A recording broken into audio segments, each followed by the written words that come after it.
I'm so excited to be joined this evening by an up-and-coming celebrity, Stephanie Arnold, whose book 37 Seconds has been widely read across the world. And you might also recognize her face from her newest TV cameo appearance on the Netflix hit series Surviving Death, where she shares with the world the power and impact of her near-death experience. Before I ask you all the questions that I have been building up since reading your book, can you share with the audience, for those who have not read the book or seen the film, a little bit about what happened to you in those 37 seconds and before? Just in the 37 seconds or my whole life? A few minutes. Why don't you tell us and the viewers a little bit about your experience and the premonitions leading up to it? So when I was about 20 weeks pregnant with our second child, I had very detailed visions that I was going to die giving birth. They ranged from hemorrhage to my organs combining to being put under general anesthesia to needing a hysterectomy to being cut from sternum to pelvis, the baby being fine and me being dead on the operating table. And one would look at that and say that was pretty much a histrionic, neurotic person. However, in my previous life, I was a TV producer, so I was used to high pressure and I was used to live shows. And so for me, I could handle stress. And this wasn't my first time at the rodeo. I'd had a baby before, I'd had a C-section before, but this was something different. So I was diagnosed with a placenta previa, which is a 1 in 200 risk when the placenta starts growing on top of the cervix. And as the belly grows, as the uterus grows, it'll move out of the way usually. But in the worst case scenario, you can have a C-section. And my husband, who's a University of Chicago PhD economist, former Air Force pilot, very logical, very analytical, is like, I said, I don't know what this is. I'm special in the category of blood because I'm O negative. I'm a very rare blood type. But I said, I don't know what this is, but I've got a really bad feeling about it.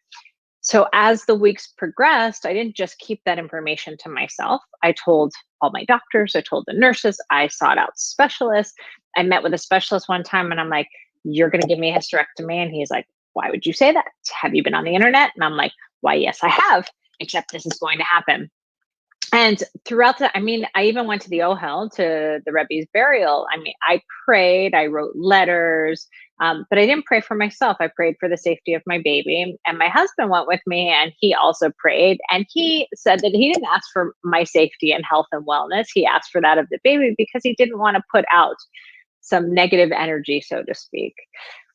Ultimately, at 36 weeks of the day, I started bleeding on the kitchen floor. And then I got triaged in the hospital and my husband was not with me. He was in New York at the time.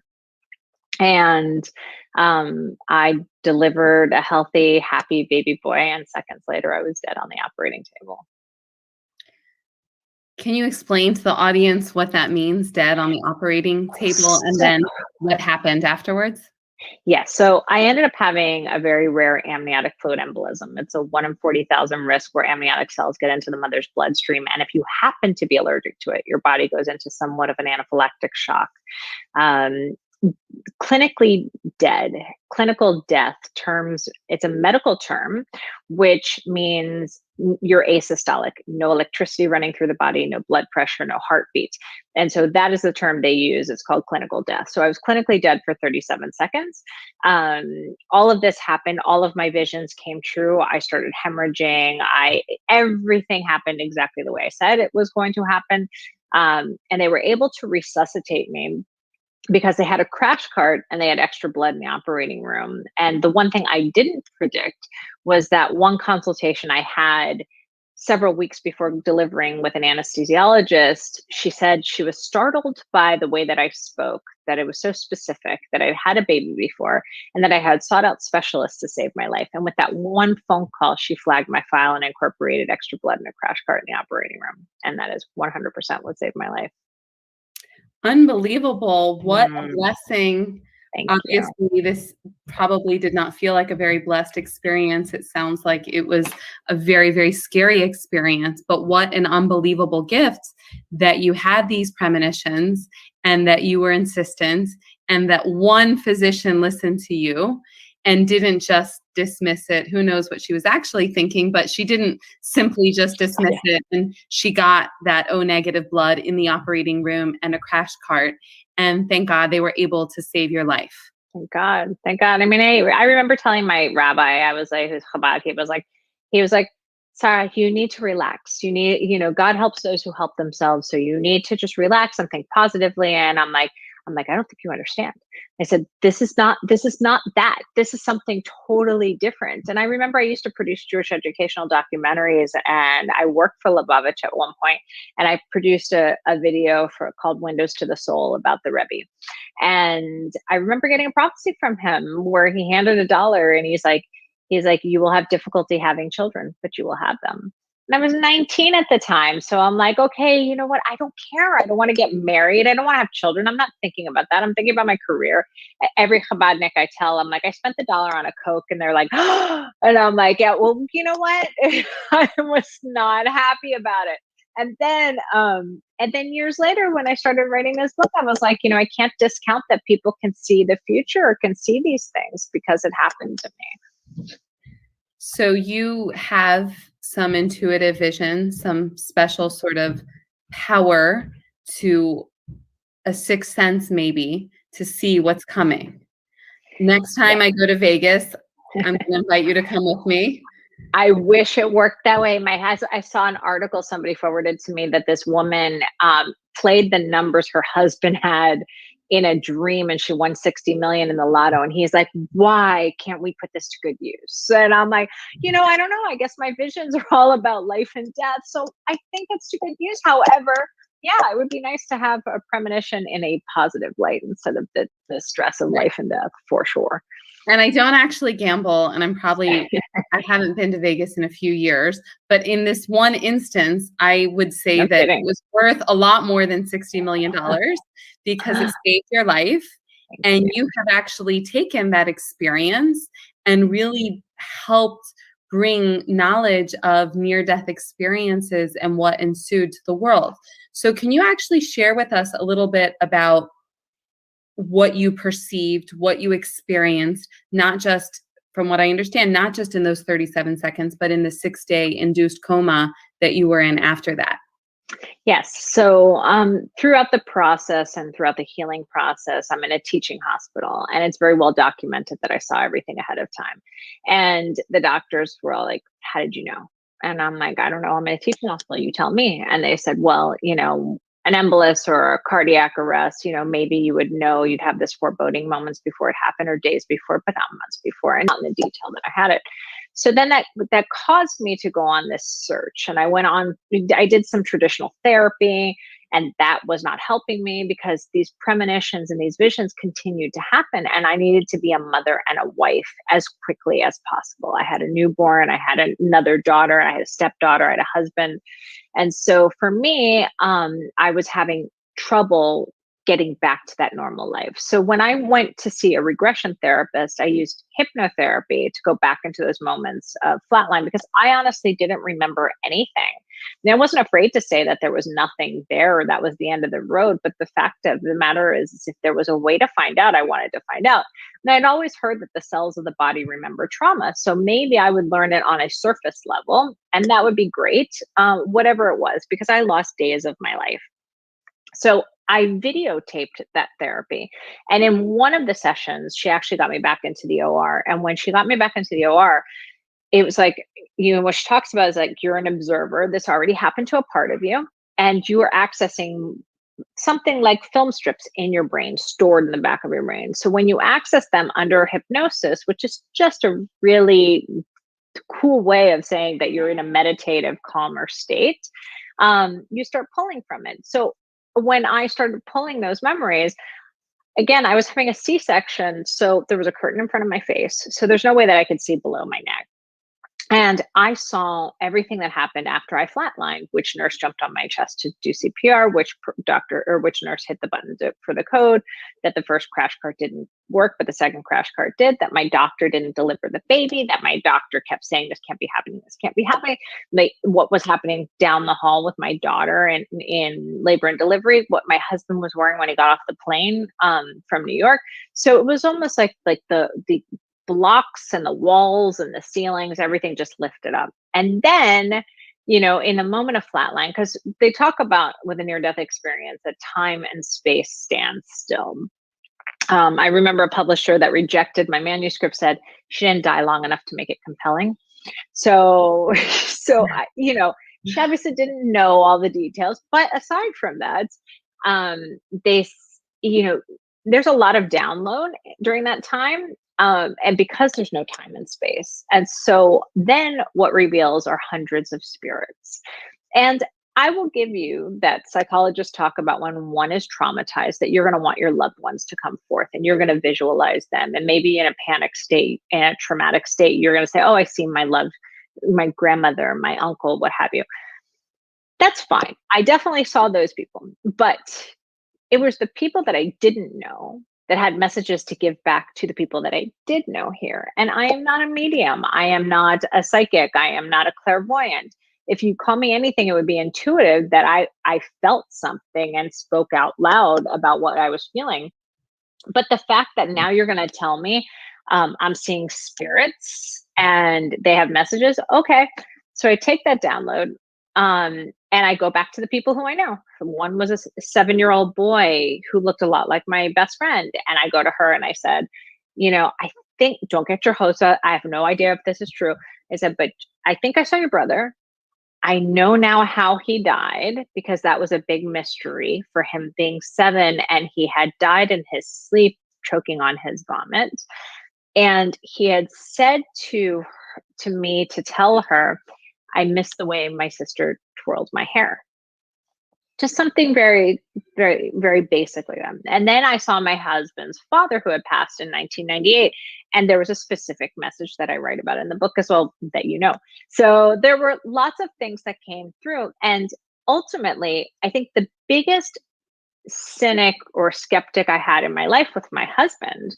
So each process and how you saw it on the Netflix docuseries. I mean, people have sent emails saying, is everything okay with your husband and you now? Like, I see they're so traumatized and please forgive him. And I'm like, we taped that 1.5 years ago, but I'm like, it was good therapy for us. That's so reality TV. And I sent the series to my best friend and she said, oh, that must have been so painful for her that her husband wasn't supportive. And I said, you need to download the book because even though he's an economist, he wrote an incredible proposal love letter to her. And don't worry, they are true soulmates. And I think that, part of life is that we as married couples, we're different people. So we experience things differently. And I cannot imagine the pain that your husband was in during those 6 days. And I think that, I appreciated his candor, that he's an economist, he's a numbers guy. And I think that what's really beautiful is how you have taken this very painful experience and really used it as an opportunity to not just focus and share with the world about life after death, but really take some of those messages and help us apply them to life before death. Thank you. So that's something that I wanted to ask you about. I mean, obviously, you've been through a tremendous trauma and no one is ever the same after trauma. But I think beyond the trauma of a hospital visit, an induced coma, an emergency hysterectomy, blood loss, all of that pain and trauma, you've now had a sort of what we would call in Judaism, a taste of the world to come, so to speak. And I'm curious how that has affected your life now, your new life, because I imagine that you view your life as before and after. I do. It's very astute of you, to talk about my husband and the love that I have, because it's totally bashert. For him, he should write, if his career as an economist doesn't work out, he could totally go for proposal Hallmark cards. Let me tell you, he's a brilliant writer. And so throughout the process of, when I was writing the book, I said, I need you to write this chapter. And he's like, this is your book. This is your story. I said, I don't think you understand. And I was forcing him to do it. And he delivered it the day before it was due. And I was like, why is it so difficult for you? I'm type A. I'm like, just get it done. I'm like, I've done the 99% of it. And I didn't appreciate that the pain he had was so deep. And most of the time when one compartmentalizes their emotions, it's because they feel very deeply, right? And so as an Air Force pilot or as an economist, he was the perfect patient's husband when the doctors came to say, this is very grave. And so he's like, what's the mortality rate? What's the morbidity rate? What's the stages we need to get her to? He was very methodical about each and every process. So he just went into autopilot. During the 6-day severe coma. During the emergency. And then coming out of it, he was very patient and just grateful that I was alive. When I went on this mission to start talking about it and researching it, and I'm trying to understand this whole world, he was like, suppress, repress, we're good. You're okay. Life's okay. Our family's together. And I'm like, yeah, Mars, Venus. We don't process things differently, right?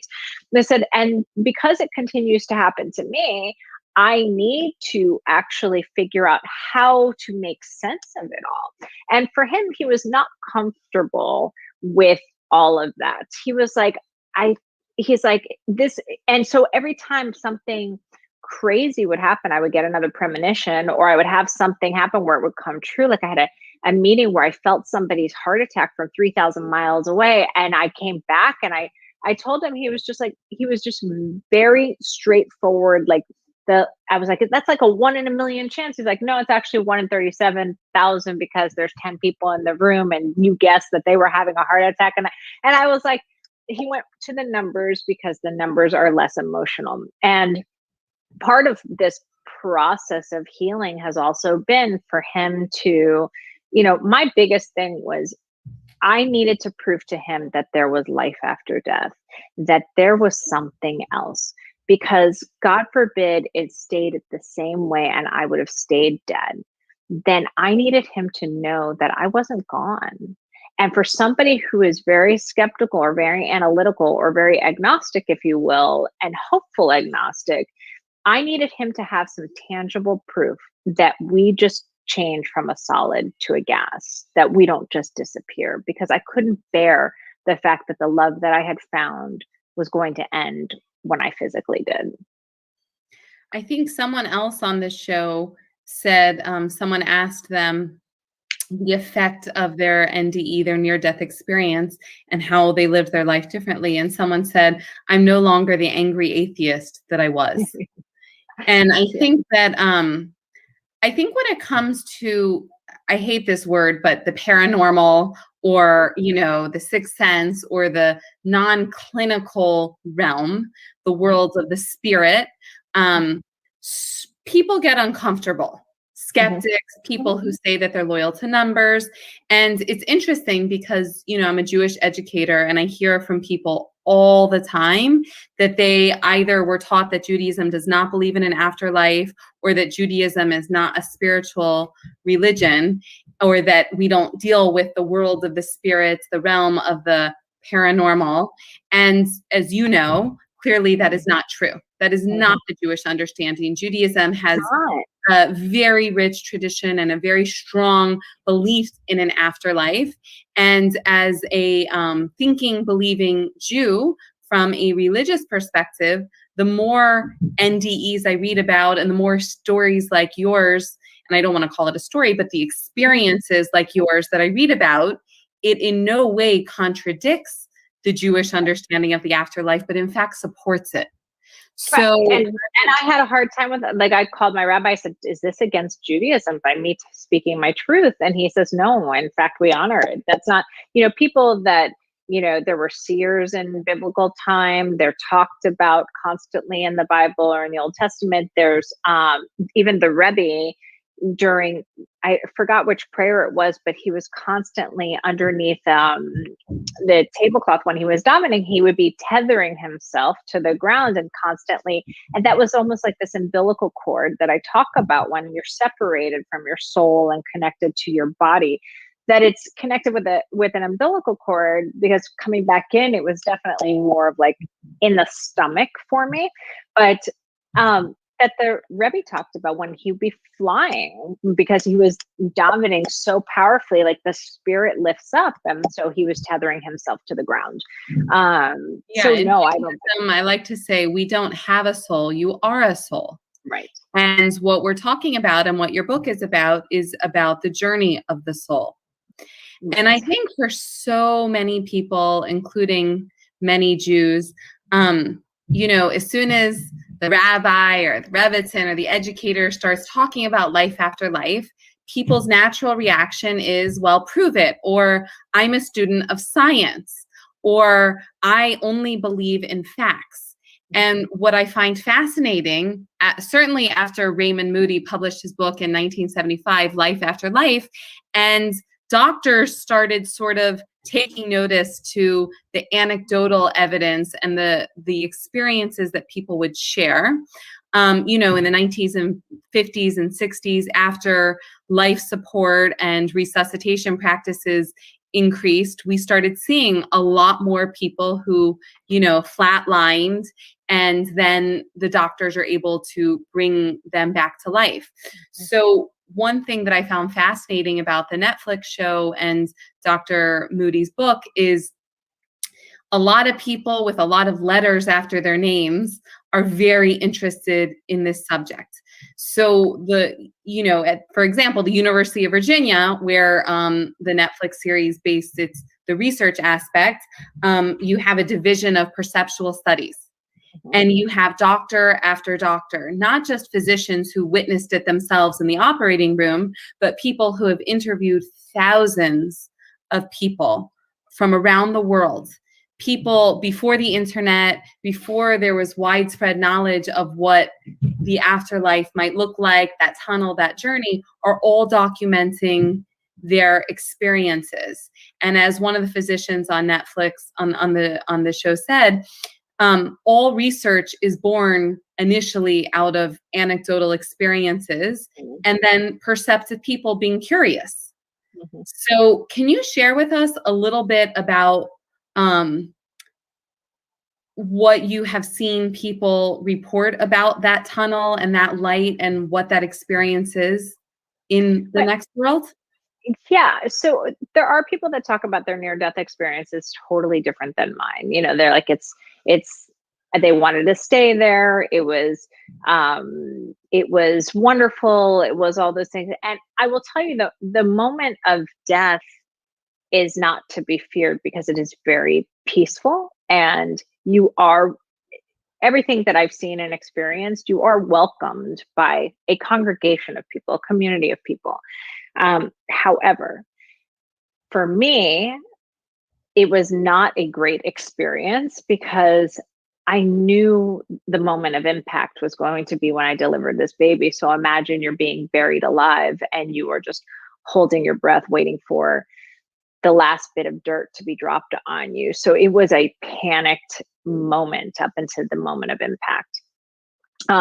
People do this. If I may surmise, yeah. I would imagine that was also confounded by the feeling that you had a lot of work to do still in this world.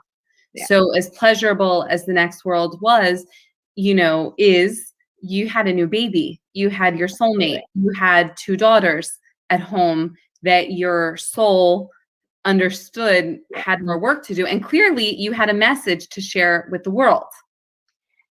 Now, apparently, but at the time I didn't know. I thought that my expiration date was my expiration date, and it was done. So everything that I was doing prior to that moment was to try and leave a mark. But I didn't shop for Jacob. I didn't set up anything. I didn't paint his room. I didn't buy clothes for him. There was a piece of me in my mind that if I didn't do those things, then I didn't finish it out, that he would need me and that I would be I would be saved.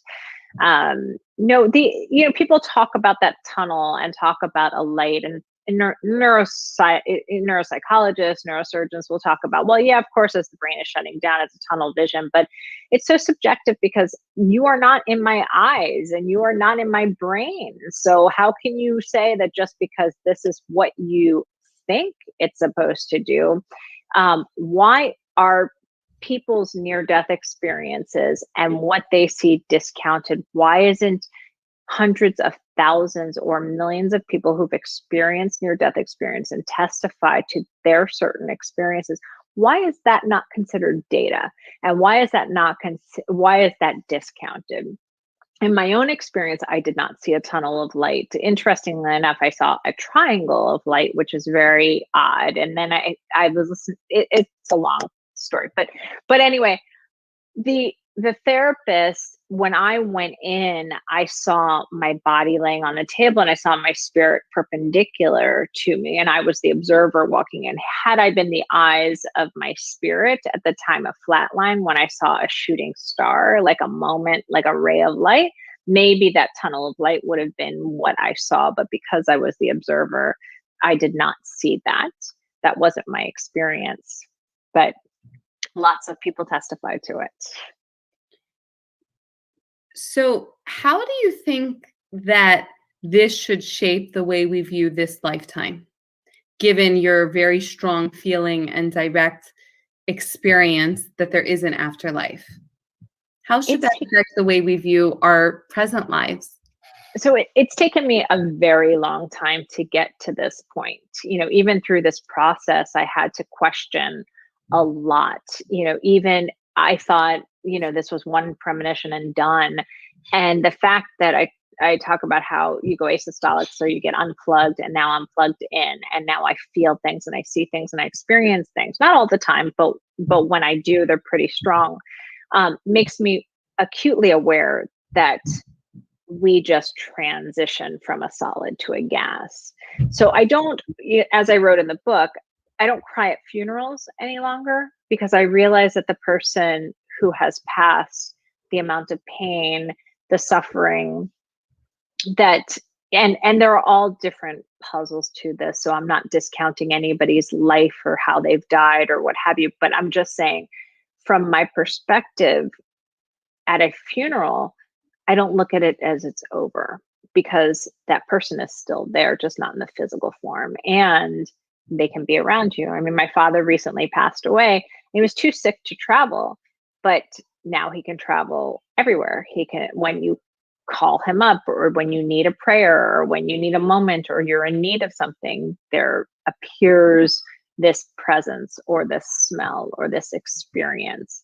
And so that has completely shifted the way that I look at life and death. You recently wrote about these on your Facebook page, about signs and vibrations. And, obviously you're not, perpetuating yourself as a Whoopi Goldberg seance, but do you believe in accidents? Do you believe in coincidences? I do not believe in coincidences. My husband, of course, will say that it's statistically impossible. So he and I get into these conversations. But a coincidence is really something that is quite statistically improbable. That's a very valid coincidence. Right. His point of view is, he's like, oh, so when you open the door and a car drives by and happens to be a red car and you were thinking about a red car, that's not a coincidence. And I said, that is not what I mean. What I mean is that when I am sitting in a room of 10 strangers and I feel a heart attack, and that person's father from 3,000 miles away happens to have a heart attack at the exact same time I'm feeling it, that is not a coincidence. And so he and I get into these discussions all the time. They're fine. He's going to be his way for the rest of his life. He might soften a little bit, like you saw in Surviving Death. But he actually gives me that. And he's like, here I am. I finally tell you, I believe you on a show. And then you throw me under the bus by crying. And I was like, it was hearing you speak it out loud, like just actually admitting to it in front of all of these people. It was just it was an overwhelming experience. So no, I do not believe in coincidences. I believe in signs. I feel things like the number 37 is a very rare number. I see it everywhere. And when I see it in different places, then I'm like, it's okay. Everything's good. We're good. We're good. So what do you think is the origin of coincidences? I think skeptics and scientists probably look at that and say, I've got no other theory for it, so we'll just chalk it up to a coincidence. But what do you think it is? What do you think? Where do you think the message of 37 appears to you from? I believe it's very difficult for me I believe in God. I grew up with a Jewish education. But I stopped short of saying this is a sign from God. I think that this is divine intervention in some way, shape, or form, that somebody is sending me a message, whether it is a family member, but I don't know the hierarchy and how it works. Like my uncle showing up to me, is that a messenger of God because he's like, she's in trouble? Or is it my uncle saying, she's in trouble, I need to go help, and then all the spirits run amok and say, I need to protect my own family members? I don't know the mechanics of how it works, but I do know that there is this vibration that exists, and that if you listen and you are actually aware of it, then all of a sudden the matrix starts coming in together. And you're like, that was there the whole time. It's almost like when you finally get engaged and you're preparing for a wedding, you see all these magazines with wedding pictures. You're like, oh, all of a sudden everybody's talking to me. No, the reality is they've always been there, but now you're paying attention. So it might be our perceptions. And the question is, one of the things that I found very fascinating, both in your book and on the show, was sort of this sixth sense explained as an expanded consciousness. Mm-hmm. So, and you've said that you believe in past life regression therapy. How can a person, in your opinion, expand their consciousness to really perceive more than just what meets the eye? It's very difficult in today's day and age with all the distractions and all families and everything. I mean, probably easier or more difficult depending on your situation in COVID time. But the reality is that there's a Chinese philosopher, Lao Tzu, that talks about silence is the greatest revelation, and you can't get more silent than when you're dead. So just so you know, that's a Jewish concept as well. And it is. Yeah, it says in Pirkei Avot, in Ethics of Our Fathers, one of the sages said, I've looked for wisdom my whole life, and I found that nothing is better for the soul than silence. Because when we stop the chatter, we can tune in and be aware of what's happening. And that's exactly right. I mean, I spent a week in China on this mountain called Wudang, and it's the founding mountain of Kung Fu, and that's where they shot Crouching Tiger, Hidden Dragon. And you meditate, you learn how to meditate. I'm not great at meditating, but when you're in this mountain and this vibration is a certain way, you don't have a choice, and you're meditating. You are able to perceive things around you that are there, that are tangible, that you can feel, that you feel a presence. It's so almost like when somebody's watching you, but then it's heightened by 100-fold if you quiet things down.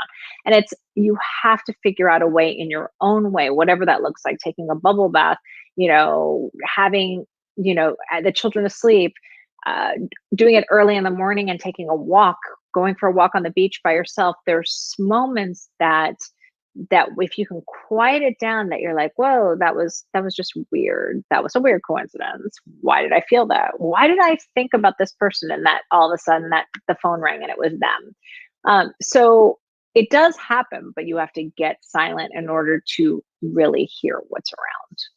For any amateur meditators, the Calm app is amazing. Oh, okay. That's good to know.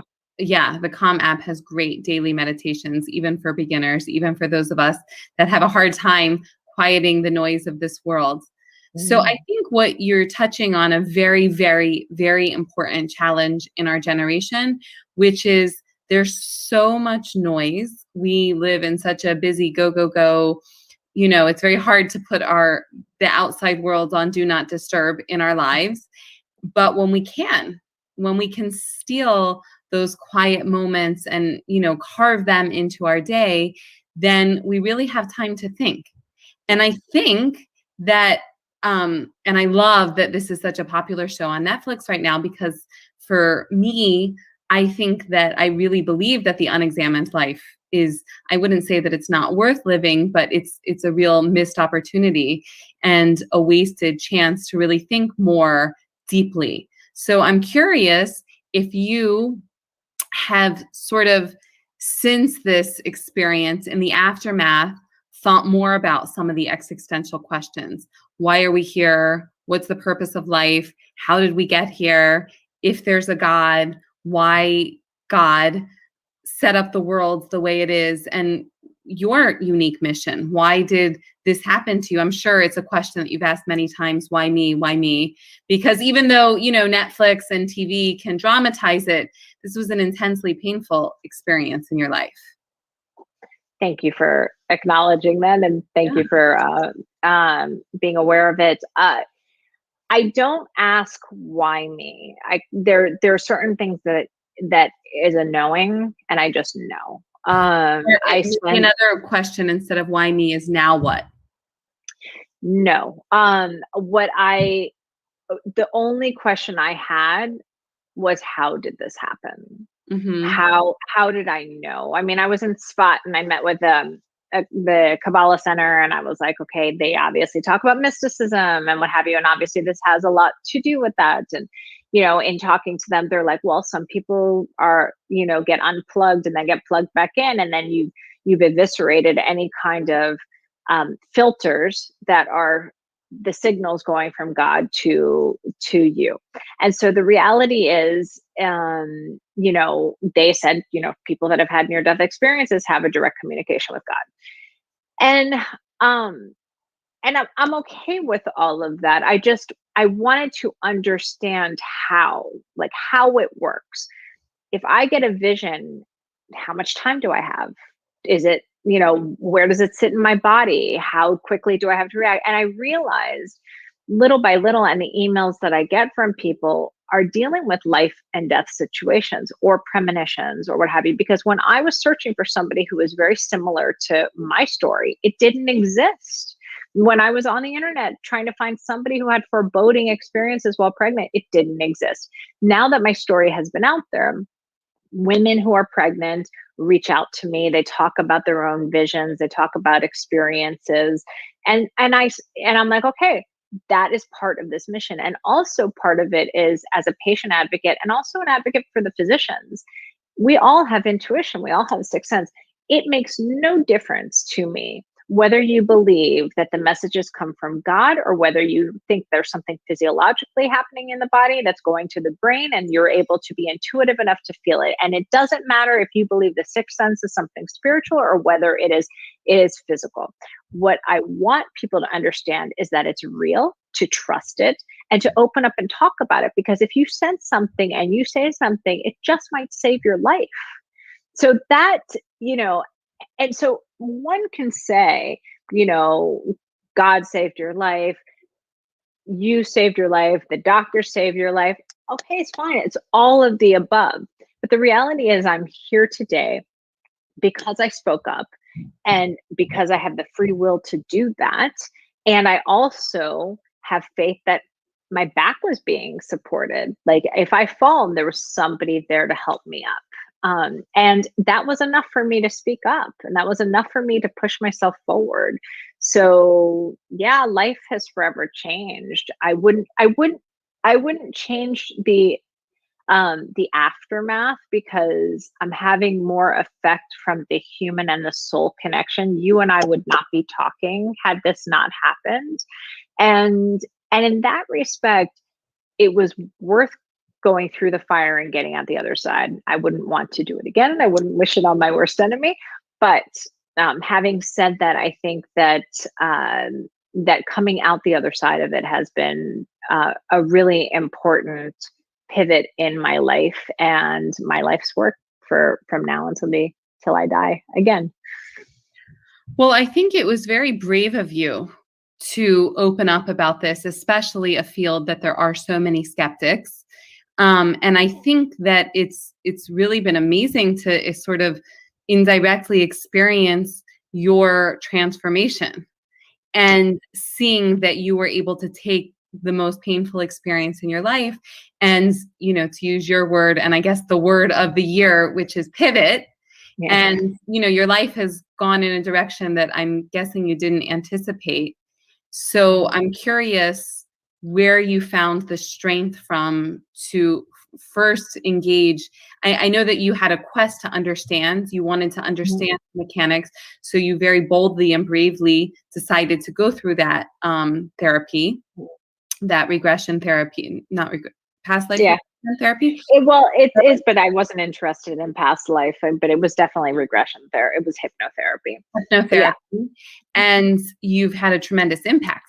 You wrote a New York Times best-selling book, National bestseller. national best-selling book. You went Yeah. on an internationally seen TV show to share your story. What kind of impact has that had on your life, sharing a story, and in particular, a story that does lend itself to non-believers? Yeah, I have what I have been very fortunate about is that my previous career as a TV producer and a researcher and someone who's behind the camera, I constantly research. So when I was doing my own research on my own life and my own walking of my walk, I wrote things down. And as I wrote them down, I felt better. And so as I kept writing them, I'm like, well, maybe it will help others feel better after I was done through my process. And that's kind of how the book emerged. I started with a blog and then I started like processing everything. And then later, the book came. And then my friends in TV were like, you should be on our talk show. No, you should be on our talk show. And, and completely surreal to be sitting on a set with people that I had worked with 20 years before that were in the control room saying, is that Stephanie Fish? What is she doing here? And then they look at the program, they're like, oh, like what happened? And then we're talking and it's just a whole other conversation. But then those conversations turn to something very deep, which I didn't know about the people, about their beliefs and their spirituality. So yeah, I didn't start out this career to do this, but I think it definitely helped when all of this happened to put the messages out the way that it's my truth. And I have no problem with skeptics whatsoever. I live with one. So it didn't faze me. I mean, in 1 month I spoke at the University of Chicago, his alma mater. I spoke at the divinity school and the medical school in the same month. And I don't know how many people do that, right? But it was so enlightening to me that people were wanting to learn and experience it. But I led with what I could prove. I led with all of the documentation. I led with the doctors and their stories. And I led with everything that I had prior to it. So it gave skeptics less, fodder, I guess you would say. But but I have no problem with skeptics. I'm like, bring it. Let's have a discussion, but don't just throw out, oh, you like some crazy person said you manifested it. I said, okay. So then I sat back, like my gynoc that did the hysterectomy that I had met with a few months before I delivered. I said, you're going to give me a hysterectomy. So ultimately, it gives me the hysterectomy. I come back. I'm thinking every specialist who focused solely on real emergency hysterectomies or cancer or oncology hysterectomies. Yes. And my husband, he was a skeptic. He said to you, 100%. Why are you meeting with me? And you said in the book that your husband, kind of felt bad that you guys were in an office with people with serious metastatic cancer and you were a healthy, pregnant woman. Exactly. He's like, I'm embarrassed to be here. And so this doctor was like, just shrugged me off. He did give me an MRI and the MRI was negative for what I thought it was. Ultimately, it would be positive. But for him, he was like, when I went back to thank all the doctors, ICU, dialysis, I thanked them all for saving my life. this doctor said self-fulfilling prophecy. And I was like, you believe that I could manifest myself into a hemorrhage and a hysterectomy and my organs combining and you cutting me from sternum to pelvis and then me dying on the operating table? He's like, well, I didn't say I believed it, but it's the only thing I can come up with. And I said, well, that's a schmuck thing to say, because at the end of the day, I was already thinking that I willed myself to die and I was taking myself away from my family. So listening to an MD with all of the letters behind his name saying that he believed this would have really affected me if I didn't fight back. And so my point is like, use your voice, have this conversation. So when somebody comes at me and says, well, you manifested it, I said, first of all, you don't know the complete story, but I'm happy to discuss it with you. And then they disappear. Like, it's like they throw a dart at the thing. And like, I'm on TikTok, and TikTok is like, all the people are just so nice. And so I was like, and then this happens, and they're like, I ignore him. I'm like, no, if somebody's going to take the time to write a long email to me about how I manifested it and that I should be reading this book, and then I explain and take the time and explain to them why I feel like I didn't, because I feel like there's a level of manifestation, and then there's another level that I don't believe that you can manifest. And then they just that would be a pretty powerful mind manifestation to create a placenta embolism that leads to a 6-day coma. But I think, I think it's interesting because in my field, I encounter a lot of that same skepticism that people say, I want to believe in God, but I'm really loyal to science. And when we sit down and unpack the science, and I believe that there is no contradiction to believe in God and to believe in science. It's not either or, it's both and. But it's interesting how loyal people are to skepticism. And my experience is that on the other side of that is fear. Fear of what if she's right?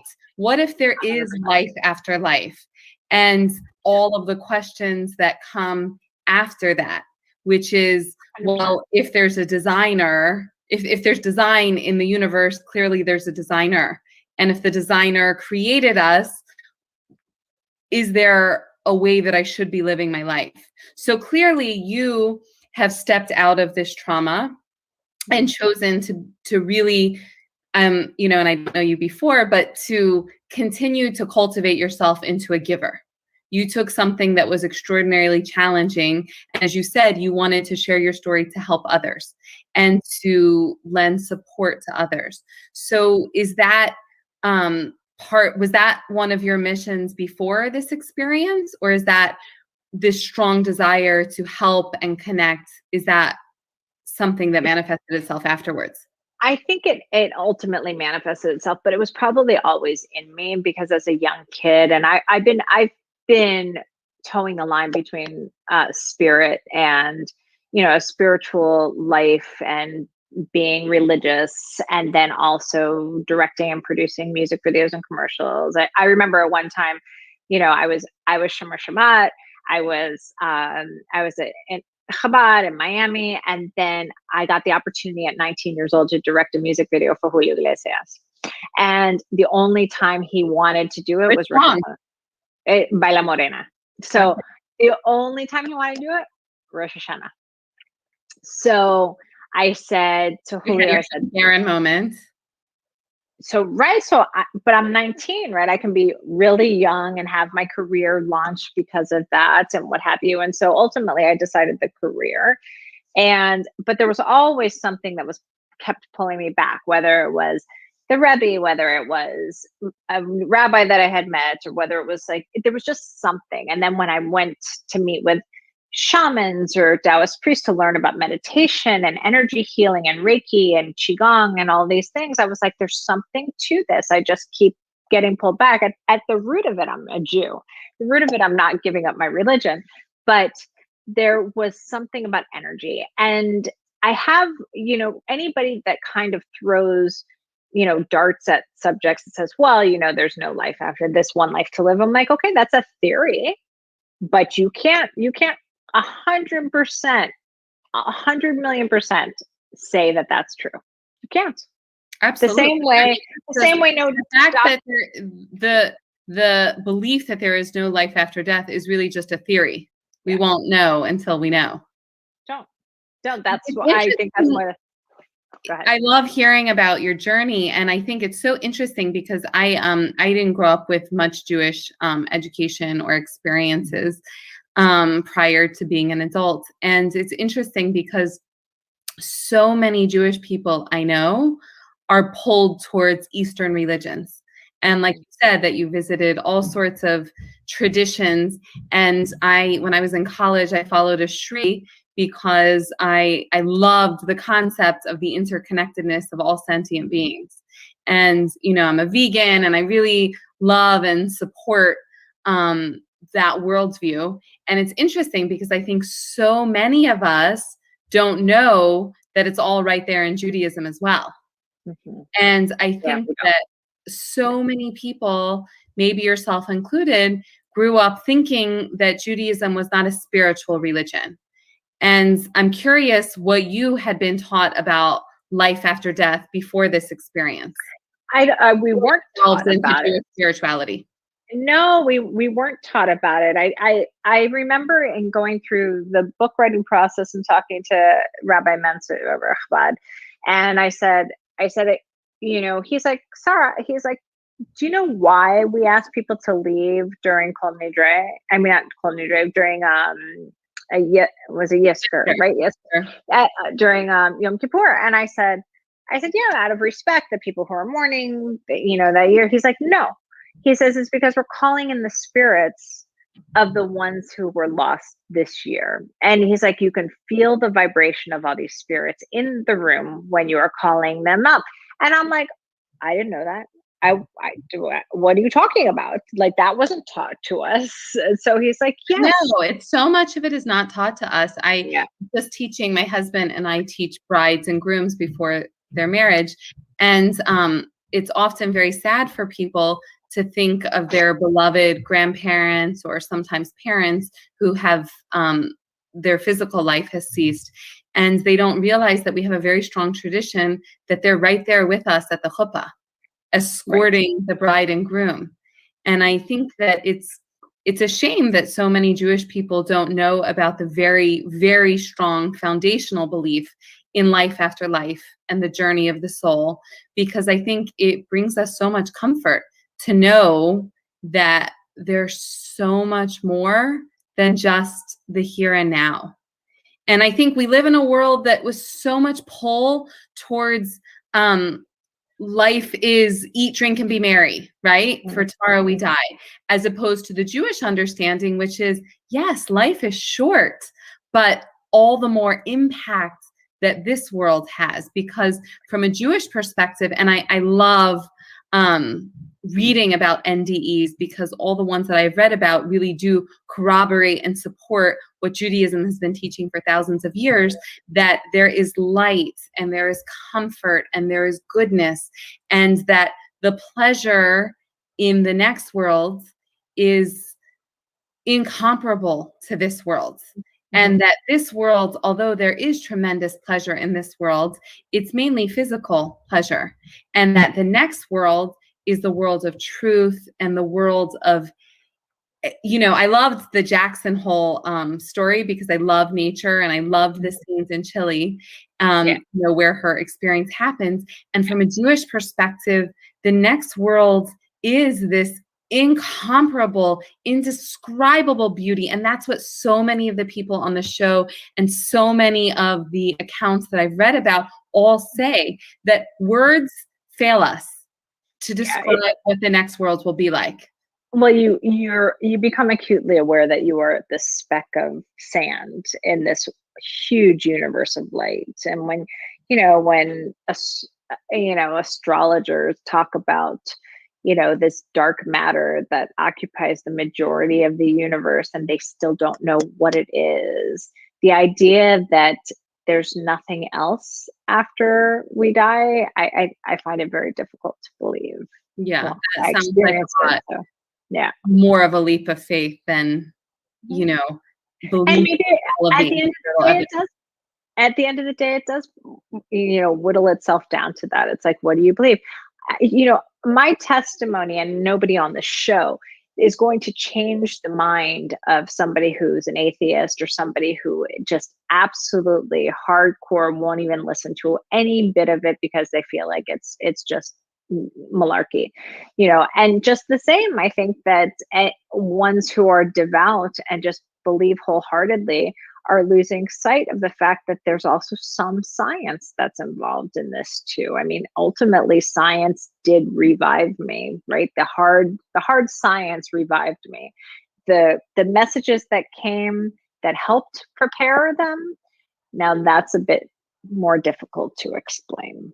But those hard scientists who revived you went on to international platforms saying that there is no scientific evidence 100%. and that clearly this is the realm of the paranormal, the supernatural. And for me, I sent it to a lot of atheists. I'm curious to hear their response. Yeah, me too. I'll let you know. Yeah. Because I think that's what a beautiful picture of your family. I'm sure that they, like all of us, are so grateful to the science that saved your life. And, from a Jewish perspective, physicians are actually, there's Rambam, Maimonides wrote a beautiful physician's prayer, because physicians are doing, the holy work of cherishing life and perpetuating life. And from a Jewish perspective, Judaism is the religion of choosing life. We believe in the value of life, not just in this world, but in the next world. And I love that light-filled picture of your family, because the Jewish understanding is that there is so much light in the next world, and that our job in this lifetime is to bring light into the world. And you have certainly brought a tremendous amount of light into the world, and that light will greet you in the next world. That's the Jewish understanding, that all of our effort. So in our last few minutes, what message, having been to the other side, Olam Haba, as we call it in Judaism, the world to come, Gan Eden, up there, and then come back. So what message would you share with people about how we should live our lives, knowing that there is a beauty and splendor waiting for us on the other end? And the key thing, well, there's two key points for me. The first is that, you'll take care of your health with the sciences. If you're diagnosed with something, you will take care of it. But you also know, there's a sense of knowing. So if you sense something, speak up, say something. You can be your best advocate, because at the end of the day, you inserting yourself into your own narrative is going to help save your life. The second part of it is, death is not to be afraid, as much as we are scared of it, because I hear it a lot. I'm so scared of dying. I'm so scared of dying.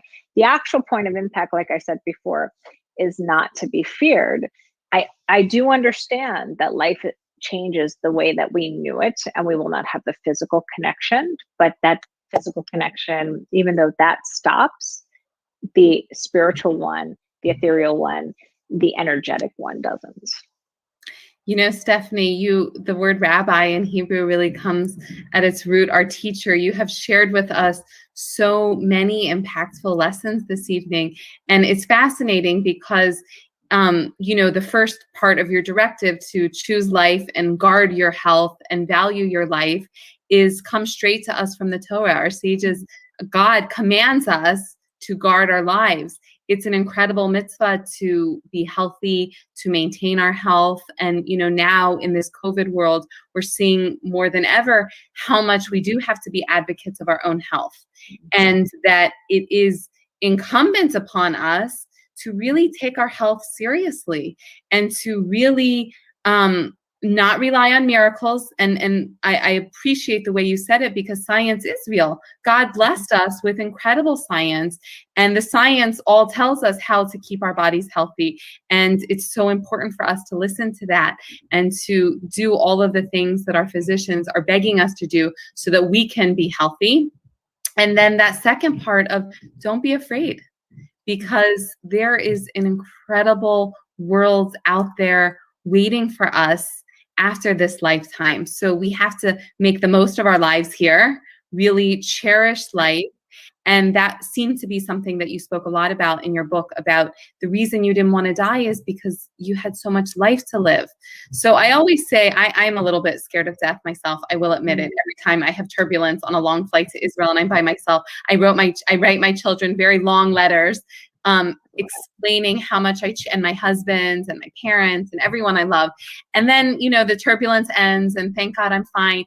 And I always think to myself, why don't I just tell them that every day? In fact, Right. why do we have to wait until we're afraid of death to really live? So I so much thank you for sharing your message with the world, because it really inspires us to live our best lives. And we never know what tomorrow will bring. And I bless you with 120 years of infinite health, and our readers and our viewers 120 years of good health. And in the meantime, let's just cherish this life, make the most of it, bring light into the world so that we should merit eternal life in the world to come. Thank you so much for joining us. And I hope that everybody will read 37 Seconds and watch the Netflix show, Escaping Death. And also join us every Thursday night on Thursday Night Live, and subscribe to our H.com YouTube channel so you can meet more incredible people like Stephanie and hear incredible stories, and have an amazing night, and blessing you with good health. Thank you.